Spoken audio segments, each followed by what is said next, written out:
Louvado seja Deus pela chuva que cai lá fora. Louvado seja Deus por eu estar abrigado agora. Louvado seja Deus pelo frio que chega. A gente precisa acrescentar um item aí, que seria o princípio vital, né? Que, na verdade, tem o princípio vital também, os seres orgânicos e inorgânicos e o princípio vital, como está colocado aí na tela, né? Projetado aí. E hoje esse assunto que a gente vai ver, né? E que Kardec procurou passar, né, para nós lá no século retrasado, né, no século XIX, e que na verdade para nós hoje é até mais fácil a gente examinar esse tema, essa temática, com os avanços da ciência e tudo, e a gente tem um aporte de informações que nos facilita muito compreender isso tudo que Kardec colocou, e, né, porque a gente vai ver que lá no século XIX, Kardec, o tempo de Kardec, era quando as ciências vieram receber realmente uma grande explosão de ideias. Foi uma pleia de uma nuvem de espíritos assim altamente capacitados que reencarnou naquela época e que deu um avanço imenso à humanidade em várias ciências que surgiram, vários desenvolvimentos científicos, várias descobertas que estavam sendo feitas naquele século de Kardec. Então, Kardec, ele inevitavelmente, até por influência dessa situação que acontecia, ele acabou colocando assim um viés, uma marca científica no Espiritismo. Então, o Espiritismo apresenta essa marca de ciência e os assuntos que a gente vai abordar têm muito a ver com ciência, né? Por isso a gente preparou até o nosso material num formato quase próximo de uma aula, embora aqui não seja um fórum de aula, ninguém tem que dar aula para ninguém, mas num formato que a gente buscou outras referências da própria doutrina, inclusive a Gênese, a gente usa o Livro dos Espíritos e a Gênese para poder tentar explicar melhor o assunto. A gente vê que na Gênese a gente vai verificar que Kardec, até o aporte de informações de Kardec, parece que já estava mais assim azeitado, está mais fácil de compreender, porque ele já tinha desenvolvido melhor. Você vê, o Livro dos Espíritos foi escrito em 57 e ele escreveu a Gênese em 62, então já foram esses 5 anos, ele já tinha outras informações desse desenvolvimento científico que marcou aquela época, da qual ele também, né, foi também um expoente, né? Kardec realmente era um espírito altamente capacitado, que veio naquele momento e estava incumbido de trazer a revelação espírita para a humanidade, que até hoje faz grande diferença para a nossa vida, né? E a gente há de lembrar também que naquela época, essa questão assim de ciência e tudo, a humanidade estava já vivendo sob uma opressão, uma mão pesada da religião dominante, que culminou até com tribunais de inquisição e tudo. Então aquilo ali era um momento assim quase que de uma libertação, né, que realmente a Europa, o pensamento, os pensadores queriam realmente novas ideias e renovar, né, o pensamento, fazendo frente realmente a essas questões que a igreja, não digo a igreja, mas a religião dominante fazia pesar sobre as pessoas, né? E a gente vai ver também que muitas dessas revelações que Kardec faz no Livro dos Espíritos estão sendo, digamos, cada vez mais a gente vê a ciência avançando, fazendo novas descobertas, mesmo agora no nosso tempo, né, já bem mais avançado, mas são questões que vêm corroborando, vêm assim, mostrando e demonstrando cada vez mais que aquelas revelações lá atrás, 150 anos atrás, como que elas têm validade, como que elas são consistentes, né, plausíveis, bem claras, bem lúcidas. E o outro aspecto que a gente caberia ressaltar também nesse início da nossa abordagem é que, dentre as definições, né, que a gente vai encontrar para espírita, que é um espírita, dentro aqui do Livro dos Espíritos, tem uma que é muito importante para o nosso tempo, para o que nós estamos vivenciando hoje, todos nós, né? O espírita é aquele que estuda criteriosamente tudo aquilo que lhe chega. E hoje nós estamos vivendo o momento da informação. A gente é bombardeado com informações o tempo todo. O jovem mesmo fica até atrapalhado com tanta informação que ele recebe, né? Os jovens ficam até meio que perdidos em meio a tanta informação. Então a gente precisa realmente de um desenvolvimento maior nesse sentido, para a gente poder receber essas informações, né? Saber avaliar essas informações, analisar, considerar a validade dessas informações e rejeitá-las, algumas vezes até acolhê-las, dependendo, concordando com aquilo que está sendo exposto. Então, há uma gama infindável de situações que a gente precisa fazer esse exercício para que a gente possa aproveitar ao máximo tudo aquilo que nos chega, tudo aquilo que nos é ofertado pela misericórdia divina, no sentido de nos fortalecer nesse processo de melhoria em que estamos matriculados, em que estamos colocados. Então, a doutrina espírita vem cumprindo seu papel, como tantas outras também, partes que também nós necessitamos nesse processo de desenvolvimento, né? Porque é dessa forma que a gente vai realmente alcançar a nossa melhoria e nos tornarmos melhores na nossa conduta, no nosso proceder, no nosso comportamento. Bem, essas palavras iniciais, a gente vai começar então com o que a gente preparou para abordar esse assunto. Primeiro, esse termo, né, seres orgânicos, seres inorgânicos. Seres orgânicos ainda soa bem na nossa cabeça, né? Mas seres inorgânicos é meio estranho, não é? É porque naquela época, tudo se detém nessa abordagem inicial. Naquela época, não havia o desenvolvimento suficiente ainda para entender que não seriam seres inorgânicos, mas seriam corpos inorgânicos, substâncias inorgânicas, né? Seres inorgânicos é uma coisa... Porque quando a gente fala ser, a gente associa muito ser à vida, né? Ser vivo. Ser é um ser vivo. Quer dizer, quando a gente fala a palavra ser, é alguma coisa viva. Não é uma coisa inerte, como é a matéria inorgânica. Muito bem. Então vamos lá, vamos ver se... Primeiro tem que ligar, né? Pronto, vamos lá. Então a gente vai para uma introdução que a gente vai puxar justamente da questão 27, que não é objeto da nossa abordagem. As questões nossas são de 60 a 67. Tá. Haveria, assim, dois elementos gerais do universo, a matéria e o espírito? A resposta que os espíritos deram foi sim, e acima disso, tudo Deus, o Criador, o Pai de todas as coisas. Essas três coisas são o princípio de tudo o que existe, a trindade universal. Então, Deus, Espírito e matéria, a trindade universal na visão espírita. Agora, o nosso assunto hoje, o objeto do nosso estudo, nós não vamos falar de Deus nem do Espírito. O que nos interessa, na verdade, é o princípio vital, a gente compreender melhor essa questão da atuação do princípio vital na nossa existência física. E com relação aos seres orgânicos e também aos inorgânicos, a gente vai falar sobre isso também, que faz parte do elemento material. Olha só, elemento material. Eu estou falando que o princípio vital, ele faz parte do elemento material. Então, naquela trindade, o princípio vital, ele está na condição da matéria. Vamos avançar sobre isso aí. Aqui nós já substituímos a palavra ser por corpos orgânicos e inorgânicos.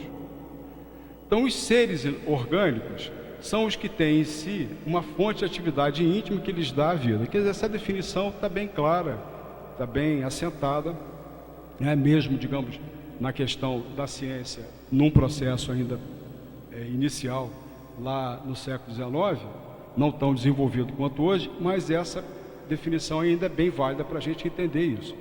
Então, nascem, crescem, reproduzem-se por si mesmos e morrem. Então esse é o ciclo de vida dos seres orgânicos. Destes fazem parte os homens, os animais e as plantas. Muito bem. Os seres orgânicos, os seres vivos. Os seres inorgânicos são todos aqueles que não possuem vitalidade nem movimentos próprios e que são formados apenas pela agregação da matéria. Assim são os minerais, a água, o ar, etc. Ou seja, são aquele material formado pela atração, pela lei de atração, pela atração dos átomos, das moléculas que constituem os corpos. Então, hoje, em orgânico, não seja mais sempre ligado à ideia de vida. Manteremos essa nomenclatura, embora essa palavra orgânico. Por que isso? A gente vai entender agora. A gente pegou lá da Wikipedia uma informação que vai esclarecer isso. As moléculas orgânicas podem ser naturais, são as sintetizadas pelos seres vivos, denominadas biomoléculas. Então, aquilo que está na natureza, moléculas orgânicas da natureza. E tem as moléculas orgânicas artificiais, que são substâncias que não existem na natureza e têm sido fabricadas pelo homem, como os plásticos. Ou seja, o plástico ele é constituído, composto, né, com compostos orgânicos, que, entretanto, não tem condições de ter vida. Quer dizer, a gente vai entender isso mais à frente, mas é um material inerte, é orgânico, mas ele não tem vida, porque não tem condições do princípio vital promover vida nesses materiais que são produzidos pelo homem e que, na verdade, são materiais orgânicos. Então, essa questão do orgânico e vida, não dá para a gente fazer essa associação, né? Muito bem. A força que une os elementos da matéria nos corpos orgânicos e nos corpos inorgânicos é a mesma. Sim, a lei de atração é a mesma para todos. Ainda bem, né? Porque senão a gente já está andando e de repente caiu um olho nosso, né? De repente você estava andando, caía mais uma orelha. Quer dizer, o nosso corpo ele é íntegro, não é? Porque ele está atendendo a essa questão da lei de atração, aquilo tudo que compõe o nosso organismo.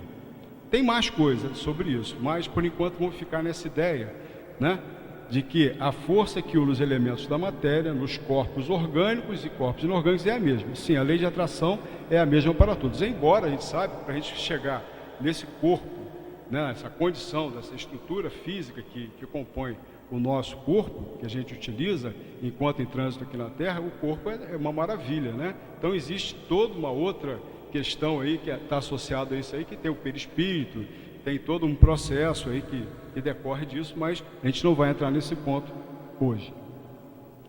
Aqui nós vamos pegar a Gênesis para tentar esclarecer mais alguma coisa. A formação dos primeiros seres vivos pode-se deduzir por analogia da mesma lei segundo a qual se formaram e se formam todos os dias os corpos compostos inorgânicos. Novamente, a questão, né, da lei de atração compondo os corpos. Quer dizer, o que hoje constitui e reuniu toda essa matéria que compõe o nosso corpo tem a ver, está ligado, associado à mesma lei, né, segundo a qual se formaram também os corpos inorgânicos. Não há diferença. À medida que nos aprofundamos nas leis da natureza, vemos seus mecanismos que a princípio pareciam tão complicados se simplificarem e se confundirem na grande lei da unidade que preside a toda a obra da criação.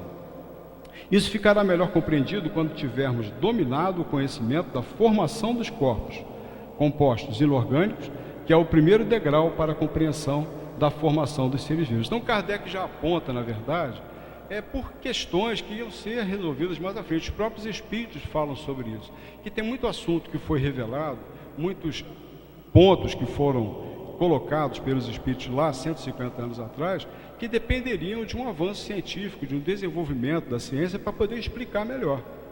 E aqui o Kardec mesmo está falando sobre isso. Então, durante muitos anos, olha só as limitações de Kardec naquela época, como é que eram grandes, e mesmo assim ele conseguiu trazer para a gente um material espetacular, né? Mas é importante que a gente, quando analisar, fazendo essa análise criteriosa, a gente se situe também no tempo de Kardec, para a gente poder entender e, digamos assim, algo que tenha sido dito ali, e que, digamos, a ciência mais à frente veio revelar algo mais profundo, mais avançado, era o tempo, o nível de conhecimento que ele tinha para poder passar naquela época. Isso não deslustra de forma nenhuma o trabalho que foi feito, o que ele trouxe para a gente. Porque, olha só, durante muitos anos, acreditava-se que entre a química orgânica e a química inorgânica existia uma barreira intransponível. Olha só, que era uma coisa que não tinha como você sair do inorgânico para o orgânico, né? Mas, no princípio do século XIX, o químico alemão Friedrich Wöhler conseguiu sintetizar a ureia, um produto orgânico. A partir do inorgânico, ele sintetizou a ureia. A partir de substâncias inorgânicas, comprovando que tal divisão era totalmente artificial. Quer dizer, então são limitações que ele tinha na época, e para a gente ver o grau de dificuldade que foi, né, essas colocações. A química considera como elementares os elementos lá da tabela periódica que todos nós conhecemos, né? Os elementos todos que compõem o hidrogênio, né, enxofre, fósforo, tudo. A combinação desses elementos forma os corpos, substâncias, os corpos compostos. Com os óxidos, os sais, álcalis, né, dizendo a combinação desse material todo. Agora, a combinação de dois corpos, né, substâncias, para formar um terceiro requer a existência de determinadas condições, senão a combinação não se realiza. Olha só, a gente vai à frente aqui falasse um pouquinho sobre a água. É assim, por exemplo, que o hidrogênio e o oxigênio, isso aqui ainda é a Gênese, né, idem o item 5 da Gênese. É assim, por exemplo, que o hidrogênio e o oxigênio, que são gases invisíveis, a gente não consegue ver esses gases, são incolores, invisíveis. Quando combinados quimicamente, formam a água, que se apresenta líquida, sólida ou sob a forma de vapor d'água, de acordo com a temperatura. Na água, a bem dizer, já não há o oxigênio e o hidrogênio, mas uma nova substância. Decompondo-se a água, os dois gases recuperam as suas propriedades. Na primeira imagem lá, os elementos soltos, né? Os dois átomos de hidrogênio e o átomo de oxigênio, aí, quando combinados, formam um terceiro elemento, que é justamente a água. E a gente vai, uma experiênciazinha que a gente fez muito na infância, né? Eu fiz muito isso, adorava fazer eletrólise, né, para separar o hidrogênio, até que um dia eu peguei o tubo de ensaio, fui ver o hidrogênio, se ele queimava, né? Olha, o negócio explodiu, fez um barulho esquisito pra caramba, porque é inflamável, né? É explosivo em algumas situações e ele até explode, o gás hidrogênio. Foi um susto danado que eu levei. Mas a gente pode decompor, a gente pega a água, né, bota um pouquinho de sal, aí você consegue fazer a decomposição do oxigênio no eletrodo negativo, e no positivo você tem o hidrogênio. Princípio vital, então, que a gente estava querendo falar, vamos dar uma olhada no que ele nos diz aqui.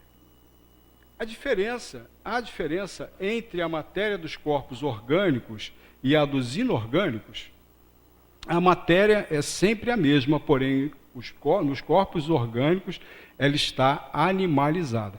Ainda naquela época, os orgânicos que hoje nós conhecemos, que constituem vários, o plástico, né, por exemplo, como foi colocado aqui, né, e o plástico não é animalizado, nem animalizável, né, mas ele diz, a matéria é sempre a mesma, porque os materiais, os átomos, aqueles elementos que compõem, são aqueles elementos da tabela periódica que se combinam em moléculas, estruturas moleculares grandes, complexas, né, e aí compõem essas moléculas dos materiais artificiais que a gente falou ainda há pouco.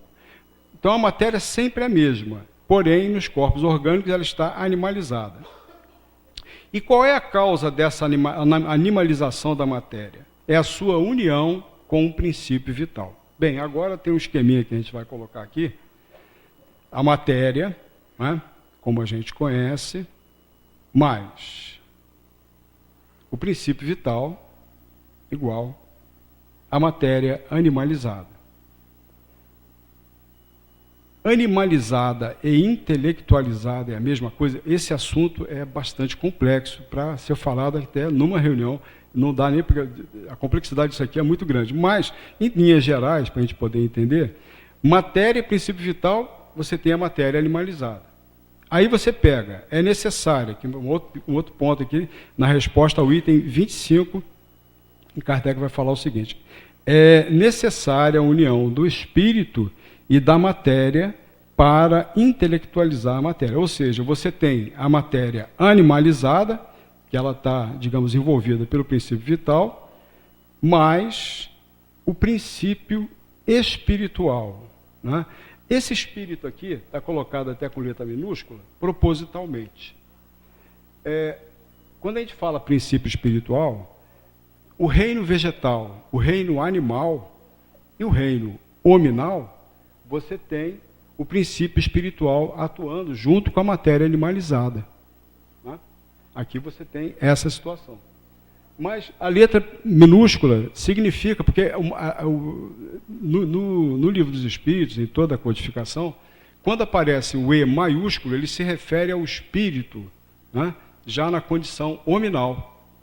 O E minúsculo refere-se ao reino vegetal e animal antes da condição hominal. Por isso que quando a gente vai ver a codificação, a separação das espécies, né, a gente vê dos reinos, você tem o reino vegetal, o reino animal e o reino hominal, que é específico para o homem, justamente porque no homem esse E aí é maiúsculo, tá? Só para a gente poder esclarecer. Então, em nós, a gente tem a nossa matéria animalizada pela associação com o princípio vital, mas tem também a questão da união do espírito, que é o princípio espiritual, como acontece também nos reinos inferiores aí, vegetal e animal. E a gente vai ter, então, a chamada matéria intelectualizada. É essa matéria aqui. Muito bem. O princípio vital reside num agente particular ou é apenas uma propriedade da matéria organizada? Numa palavra, é um efeito ou uma causa? Olha só a resposta dos espíritos. É tanto efeito como causa, um e outra. A vida é um efeito produzido pela ação de um agente sobre a matéria. Esse agente, sem a matéria, não é vida. Ou seja, o princípio vital, vamos tentar esclarecer, a gente já ouviu falar em fluido cósmico universal? Fluido cósmico universal. O fluido cósmico universal, a gente vê que os cientistas, onde se pensava por muito tempo existir o vácuo ou não ter nada, o homem está descobrindo o quê? A matéria chamada matéria escura.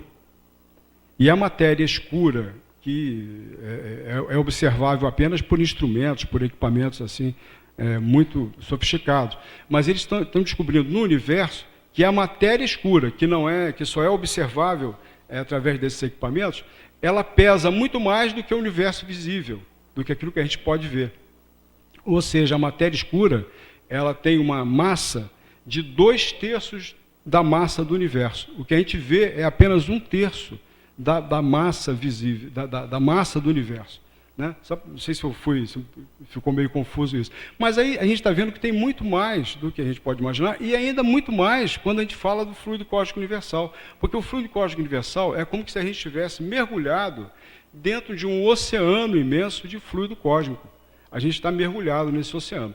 E por que a gente está trazendo a ideia do fluido cósmico?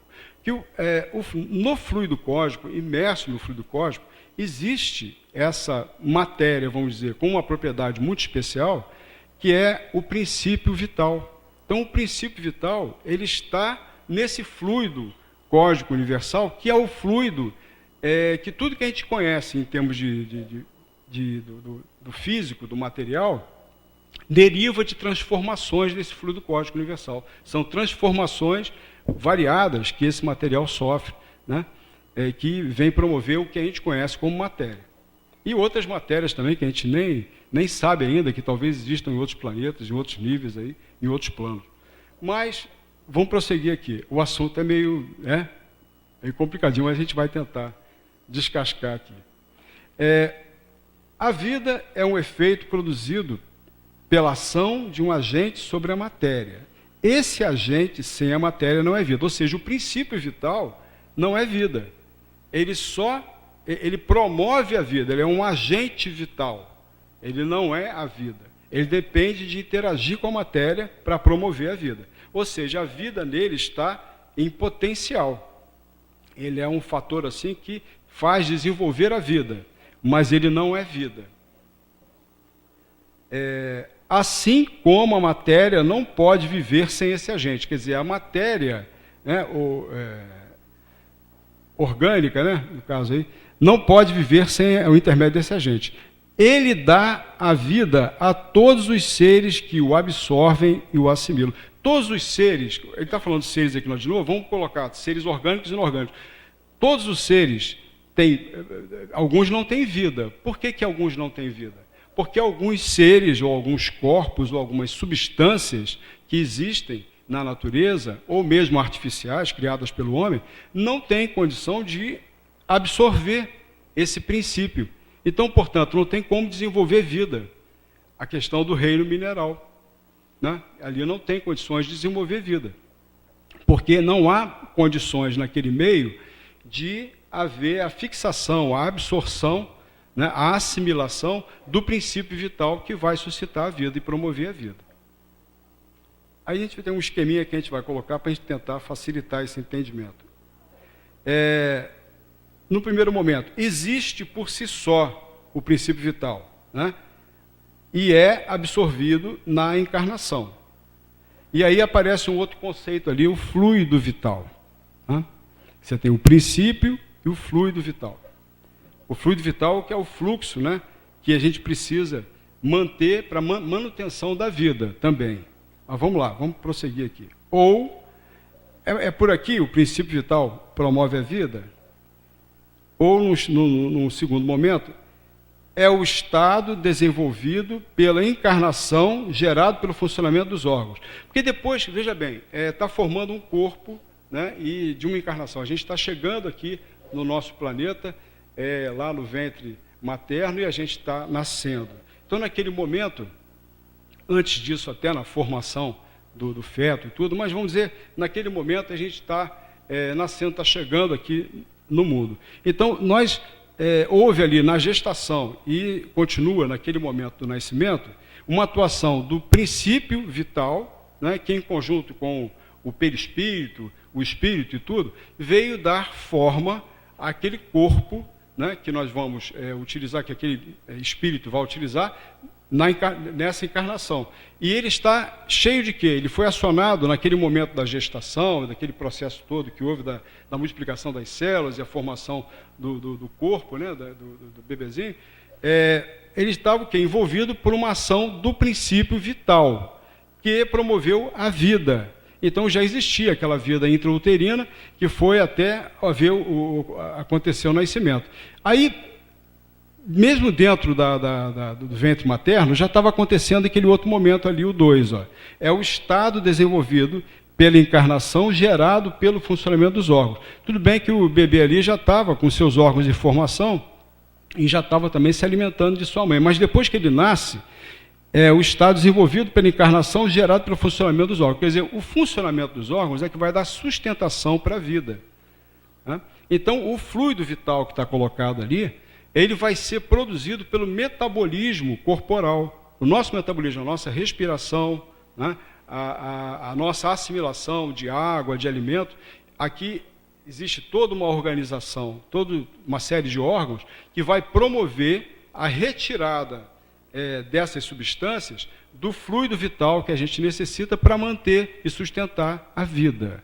Então é isso que acontece. O princípio vital aciona como fosse um clique, né, uma ignição de um carro, né, ligou o carro, e aí o sistema todo começa o processo de manutenção.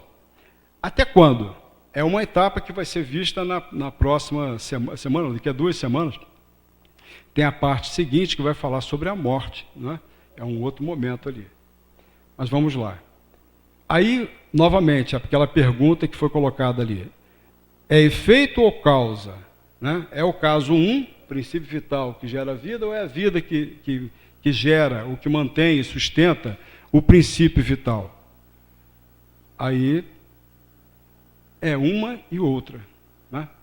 Então, quer dizer, não dá para a gente estabelecer a ordem aí, mas o princípio vital gera a vida e tanto a vida dá sustentação, a manutenção da vida, né?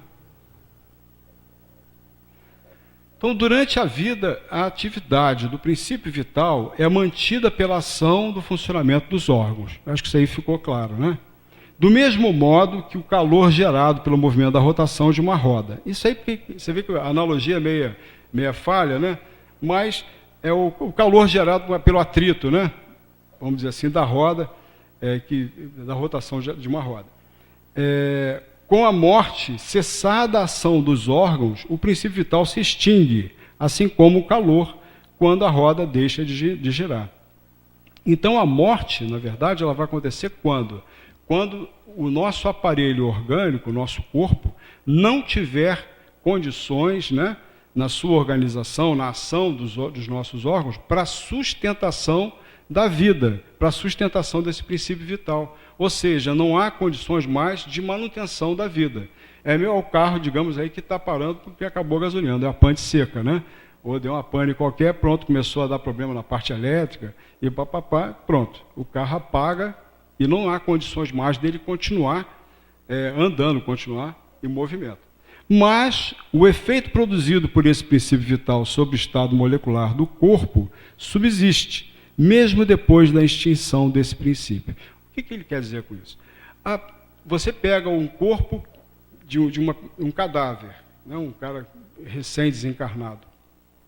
Se a gente for observar internamente, você vai ver um órgão qualquer, você vai ver células vivas ali, não vai? Observando ao microscópio. Então você ainda vai ter essa oportunidade de ver por algum tempo, ainda você vai ver. Depois você vai ter o processo todo de decomposição que vai suceder. Mas você, num determinado momento, você ainda continua com algum efeito, algum resíduo, alguma condição residual daquela ação que houve do fluxo de fluido vital que ainda tinha naquele corpo. A gente vai ver, não vamos comentar sobre isso, não é objetivo hoje, mas alguns livros nos reportam isso, né? A questão daquela pessoa que, infelizmente, tem a infelicidade de tirar a própria vida, né?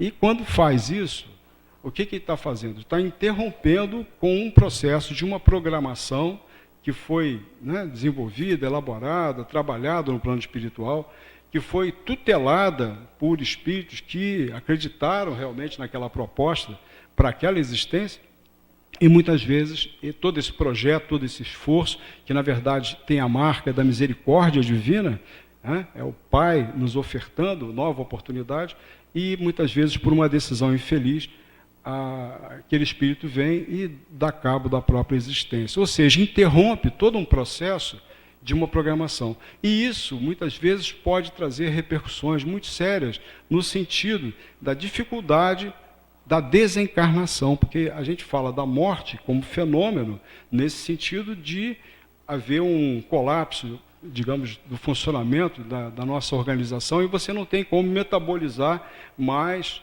e aí o seu corpo vai vir a morrer. Mas a pessoa que comete este ato, ela está interrompendo por uma vontade sua, se sobrepondo a uma vontade muito superior, né? Marcada pela misericórdia divina em relação a cada um de nós, no processo evolutivo, no processo de desenvolvimento que estamos todos colocados. Então, muitas vezes ele vai ficar preso, às vezes, até ao próprio corpo, e, digamos, passando por grandes dificuldades em função disso. Isso está relatado em algumas obras, né? Obras acessórias, que são importantes de serem compulsadas, estudadas. Tem a obra da Ivone Pereira, Dona Ivone Pereira, né, que fala também sobre isso, e ela é brilhante, né, os trabalhos que ela produziu, enquanto encarnada.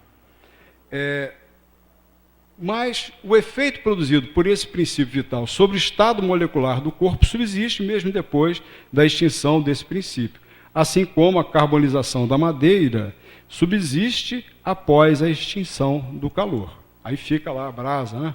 Continua lá. Recordando, então, para a gente poder entrar já no rumo da finalização da nossa abordagem, né? Bem, haveria, sim, dois elementos gerais no universo, a matéria e o espírito? Sim. E acima de tudo isso, Deus, o Criador, o Pai de todas as coisas. Essas três coisas são o princípio de tudo que existe, a Trindade universal. Porém, ao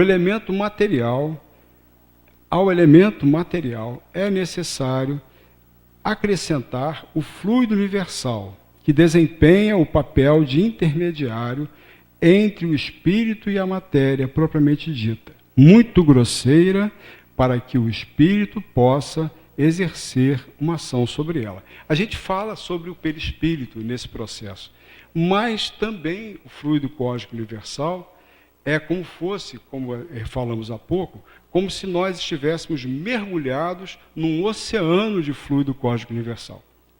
Então, a nossa interação com a matéria não se dá meramente ou apenas pela interação perispírito, corpo físico. Há muito mais envolvido nessa questão, né? Então, aqui ele está nos falando sobre isso, porque a matéria grosseira existe a necessidade de estar envolvida pelo fluido cósmico. A gente vai ver agora nesse próximo slide um modelo que vai mostrar melhor isso aí. Vimos que o espírito e a matéria são dois elementos constitutivos do universo. O princípio vital forma um terceiro? Olha o que ele está perguntando. Será que existe um terceiro princípio, então? Ele força a barra, né? Kardec não é fácil, não. Ele vai fazendo as perguntas e ele vai até o âmago mesmo do assunto. Aí os espíritos respondem assim: certamente um dos elementos necessários à constituição do universo, mas ele próprio tem sua origem na matéria universal. Então é matéria, o princípio vital é a matéria, o fluido vital é a matéria. Ele próprio tem sua origem na matéria universal modificada, ou seja, é uma transformação do fluido cósmico universal. É um elemento para vós, como o oxigênio e o hidrogênio, que, entretanto, não são elementos primitivos. A gente fala hidrogênio, fala oxigênio, mas o hidrogênio e o oxigênio são elementos elementares, são elementos, mas não são elementos primitivos, que os elementos primitivos estão associados a essa matéria primitiva que é o fluido cósmico universal. Ou seja, o hidrogênio, o oxigênio que nós conhecemos, são transformações do fluido cósmico universal, que é, ele sim, o elemento primitivo, o fluido cósmico universal. Não são elementos primitivos, pois tudo isso parte de um mesmo princípio. Vamos ver que tem o problema está em como a gente entende matéria. Por quê? Princípio material ou matéria universal, um dos elementos primitivos. Então, a gente considerando o princípio material como sendo esse fluido cósmico universal e tudo que a gente enxerga na questão, o que a gente pode dizer que seja matéria, são derivações, são transformações do fluido cósmico universal. Ou seja, este é o elemento primitivo. Do outro lado, a nossa matéria, né? Aqui, o que constitui esse... Bem, não sei o nome, não vou nem falar o nome, mas eu acho que parece, para mim, um aparador, né? Não sei. É púlpito, né? Ficou comigo, viu? Ou seja, a nossa matéria, a matéria nossa aqui que constitui o que a gente está observando. Matéria ou matéria propriamente dita ou matéria grosseira. Aí, olha só, a gente colocou o princípio vital aqui. O princípio vital, ele vai se associar diretamente a essa matéria aqui? Ele está associado diretamente a essa matéria nossa aqui? Ou ele está associado ao elemento primitivo? Né? Ele está associado, o princípio vital ele vem desde o elemento primitivo. Né? Ele não está aqui na hora que a gente está encarnando, ele já traz esse princípio vital, ele já está vindo junto do elemento primitivo. Já estava lá desde sempre. Parece resultar daí que a vitalidade não tem seu princípio num agente primitivo distinto, mas numa propriedade especial da matéria universal devido a certas modificações. A Kardec chegou no ponto, né? Aí os espíritos falam, é a consequência do que dissemos. Né? Realmente, aí ele chegou no ponto, Kardec. É isso aí mesmo. Então, o princípio vital reside num dos corpos que conhecemos, ele tem sua origem no fluido universal, como a gente já falou. É o que chamais fluido magnético ou fluido elétrico animalizado. Ele é o intermediário, o elo entre o espírito e a alma. E aí a gente mostra aqui nesse modelozinho o corpo físico e o espírito. E justamente entre os dois, o princípio vital, né? Permitindo justamente essa interação do espírito com o corpo grosseiro, com o corpo físico. Então é necessário ali ter no meio a ação do princípio vital, vitalizando, né, a matéria e permitindo que o espírito possa habitar temporariamente, o tempo que for necessário, esse aparelho corporal. Então, o princípio vital é o mesmo para todos os seres orgânicos? Sim, modificado segundo as espécies. Quer dizer, o nosso princípio vital, que envolve, digamos, o reino hominal, que é um reino, digamos assim, criado dentro do espírito, ninguém só ouve isso aqui dentro. Né? Lá fora você vai ver só o reino animal e a gente está inserido no reino animal. Mas, devido a essa circunstância do nosso espírito ser com E maiúsculo, porque ele tem uma diferenciação grande em relação ao animal. O animal tem responsabilidade pelo que ele faz? Quem é que vai se responsabilizar? Eu que tenho que cuidar dos meus bichos. Meu cachorro, se morder alguém na rua, eu estou ferrado, né? Vai ser um problema. Ele matou um gato lá, tadinho, vizinho, fiquei triste, acabou matando um gato. Mas eu não sei não, estou achando que não foi meu cachorro não. Ele já falou que foi um cachorro preto, não sei o quê, só tem um cachorro preto baixinho que não é capaz de fazer nada, não faz nada, manso pra caramba, não sei, vamos ver. Bem, esse princípio, o princípio vital, ativo no ser vivo, é extinto ao ser morto, mas nem por isso deixa de dar à substância as propriedades, características que a distinguem das substâncias inorgânicas. A química que decompõe e recompõe a maior parte dos compostos inorgânicos também conseguiu decompor os corpos orgânicos. Mas, aqui, olha a observação que ele faz aqui, ó, mas jamais conseguiu reconstituir sequer uma folha morta, o que prova que há na matéria orgânica alguma coisa que não existe nos compostos inorgânicos. A ressalva aqui dessa matéria orgânica artificial, que a gente falou ainda há pouco aí, mas que não tem condições de desenvolver vida, de assimilar o princípio vital. E aqui embaixo, né, corpo morto não tem princípio vital. Então, a vitalidade é um atributo permanente do agente vital, ou então essa vitalidade só se desenvolve pelo funcionamento dos órgãos. Deixa eu reler aqui só para me situar de novo. A vitalidade é um atributo permanente do agente vital, ou então esta vitalidade só se desenvolve pelo funcionamento dos órgãos. Ela só se desenvolve com o corpo, aquele aspecto que a gente falou. Né? Tem até um modelinho que a gente vai botar aqui embaixo. Deixa eu passar aqui mais um pouco. O agente vital. Né? O agente vital mais o corpo, né, é a vida. Né? O agente vital ele tem vida em estado latente. Né? Em estado latente. Então, ele sozinho, ele não gera vida. Mas ele, quando somado, quando ele se interage com o corpo, quando ele se vincula ao corpo, quando ele está associado ao corpo, ele então gera vida. Só nessa condição. Ele sozinho ele está em estado latente. É vida em estado latente. Então, prosseguindo ali a resposta que os espíritos deram, né? Ela só se desenvolve com o corpo. Não temos dito que esse agente, sem a matéria, não é a vida? É necessária a união das duas coisas para produzir vida. Pode-se dizer que a vitalidade se acha em estado latente, quando o agente vital não está unido ao corpo? Sim, é exatamente isso.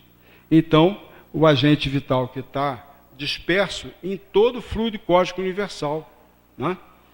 Ele tem a condições de promover vida, mas quando você tem um corpo organizado para receber a ação desse agente vital. E isso se dá no reino animal, né? A gente viu as modificações que tem. Né?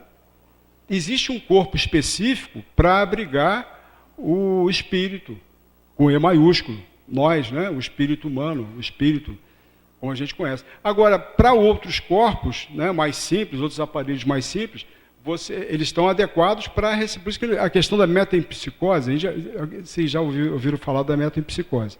A metempsicose era uma crença, ou é um entendimento, que ainda vigora em algumas religiões, de que o homem pode encarnar num animal. E seria possível a encarnação nossa nos animais. Mas isso, o Espiritismo nos mostra que isso não é possível. Por isso, essa separação que a gente fez, que a gente está fazendo, frisando bem, dos reinos, né? Do reino vegetal, animal e o hominal. Porque tem que ter um corpo, como é na forma humanoide, para que possa receber o espírito no grau de desenvolvimento do espírito de E maiúsculo, que tem o quê? Tem a sua individualidade, o seu raciocínio lógico e tem a sua responsabilidade. Né? É o espírito que tem a sua responsabilidade. Ou seja, existe um efeito moral que a gente não vai encontrar nos animais. Nos animais não existe essa questão. Né? Que o animal ele se move mais pelo instinto do que por qualquer coisa. A inteligência dele é meio assim, fragmentária, não é uma inteligência contínua como a nossa. E ele não tem, digamos, a responsabilidade direta pelos seus atos. Muito bem. Eu não sei se acabou aqui. Não, ainda tem mais um pouquinho, tem a conclusão aqui para a gente fechar. Vamos lá, então. O conjunto dos órgãos constitui uma espécie de mecanismo que recebe sua impulsão da atividade íntima ou princípio vital que neles existe.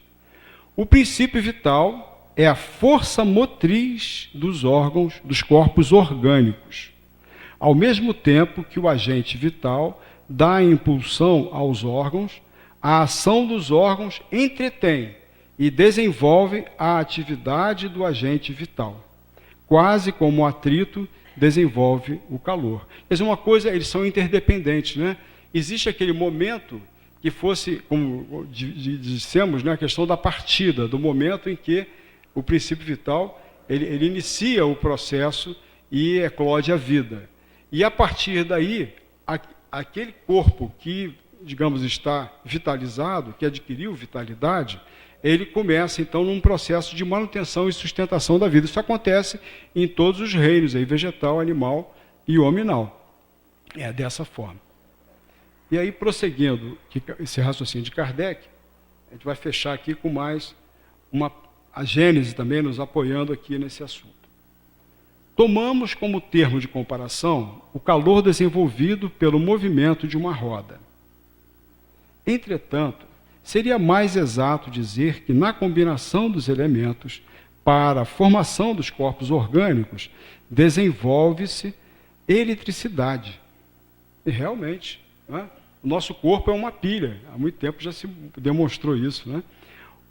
Os corpos orgânicos seriam, assim, verdadeiras pilhas elétricas, que funcionam enquanto os elementos dessas pilhas estão em condições de produzir eletricidade. A gente vê até o próprio coração da gente, né?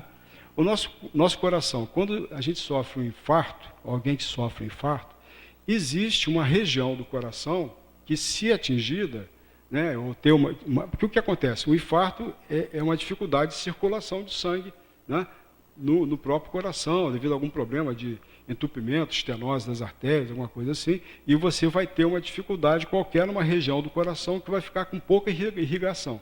E o que acontece? Ela começa a morrer, começa a acontecer a chamada necrose. O tecido cardíaco começa a morrer.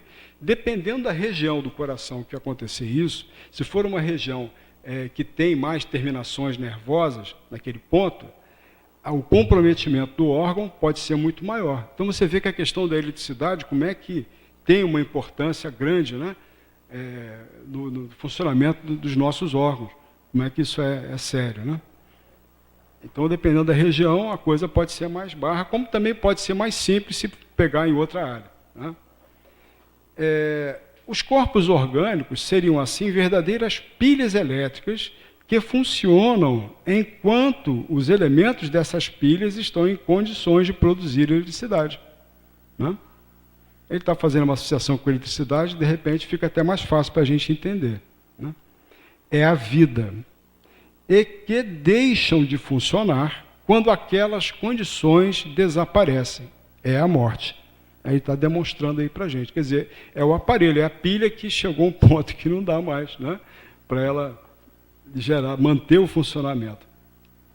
Segundo essa ótica, o princípio vital seria uma espécie particular de eletricidade, denominada eletricidade animal, que se desprende durante a vida pela ação dos órgãos e cuja produção cessa com a morte.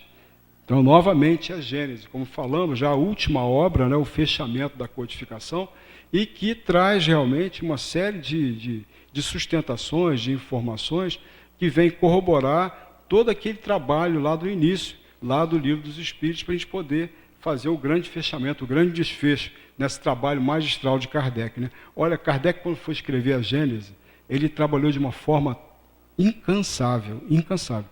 E ele estava assim trabalhando, tipo assim, como ele estivesse já presumindo que ele ia desencarnar. Ele estava para desencarnar e ele tinha que terminar essa obra. Ele não dormia. Os espíritos tiveram que chamar a atenção dele, falaram assim, você tem que dormir, cara. Você tem que dormir, senão você não vai terminar isso aí. Né? Foi um esforço realmente hercúleo, né, imenso que ele fez em favor de todos nós. Muito bem, irmãos. Eu agradeço muito a paciência de vocês. Desculpem, né?